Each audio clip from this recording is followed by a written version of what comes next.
সঙ্গে যুক্ত বা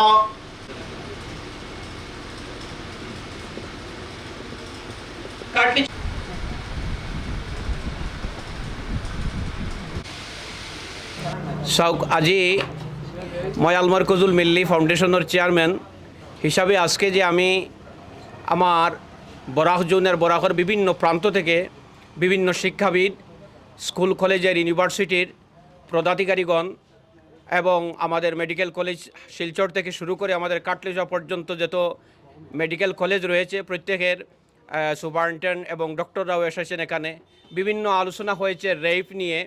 আমরা আজকে রেপ ও প্রিভেনশন নিয়ে যে আলমারকুজুল মিল্লি যে প্রোগ্রাম করেছে, আজকে যাতে সমস্ত ভারতবর্ষের মধ্যে যে রেপ চলেছে সেই রেপের প্রতিরোধের জন্য, সেই রেপ বন্ধ করার জন্য আমরা সচেতনতার সভা করেছি। আমাদের যে দায়িত্ব রয়েছে, সমস্ত দায়িত্ব যাতে আমরা সঠিকভাবে যদি আমরা পালন করি এবং আমাদের এখানের মধ্যে বিভিন্ন আইনজীবী রয়েছেন এবং এডিসিও রয়েছেন, আইনের মানুষও রয়েছেন, আইন সম্পর্কেও আলোচনা হয়েছে।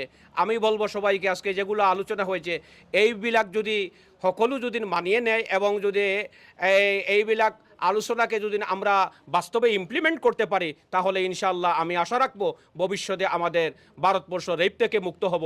এবং সরকারকে আমি বলবো ও কথা, যাতে আমরা সরকারের সাথে আছি এবং সরকার যদি আমাদের সাথে এইভাবে সচেতনতার সবার জন্য যদি আমাদেরকে যদি তারা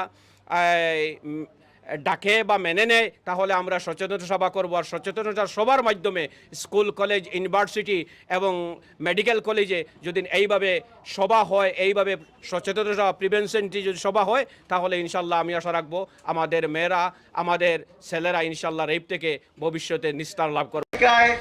সবচাইতে ৬টি দেশ রয়েছে যেখানে সবচাইতে কম হয় সেই অপরাধ।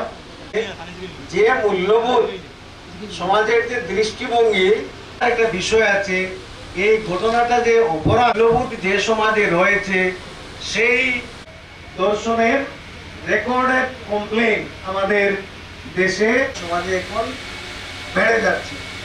এখন প্রশ্ন হচ্ছে, এটা এত জটিল একটা বিষয়। আমরা আয়োজন করেছি, আমি কথা দিয়েছিলাম নিশ্চয়ই আসবো, ফাইনাল আপনাকে জানাবো শুক্রবার শনিবার দিন আসবো। আমি আর না বলতে পারিনি। আজকে এখানে উপস্থিত হয়ে আমার খুব একটা সামাজিক ব্যাধি, আমার সেই সামাজিক ব্যাধি আজকে থেকে নেয়, আদিমকাল থেকে আছে। কেন আমরা মধ্যে কিভাবে পড়বে।